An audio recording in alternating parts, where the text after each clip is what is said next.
മൂന്നാമത്തെ സെൽഫ് ഡിസിപ്ലിൻ്റെ മാർഗങ്ങൾ. നേരത്തെ പറഞ്ഞു 14 മാർഗങ്ങളാണ്, 14 സീക്രട്സുകളാണ്. അതിൽ നമ്മൾ 2 പഠിച്ചു കഴിഞ്ഞു. മൂന്നാമത്തെ, know why you are doing it.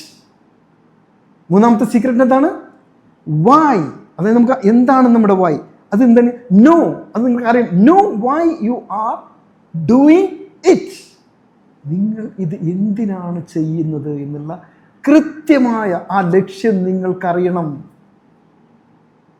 അതിൻ്റെ ബെനിഫിറ്റും അതോടൊപ്പം തന്നെ അതിൻ്റെ കോസ്റ്റ് ഓഫ് ഇനാക്ഷൻ, ഇതില്ലെങ്കിൽ നമുക്ക് വരുന്ന നഷ്ടങ്ങൾ, അത് കൃത്യമായി നമ്മളെ ബോധ്യപ്പെടുത്തിയാൽ മാത്രമേ സെൽഫ് ഡിസിപ്ലിൻ എന്നുള്ള ശക്തമായ ഒന്ന് നമ്മളിലേക്ക് എത്തിച്ചേരുകയുള്ളൂ.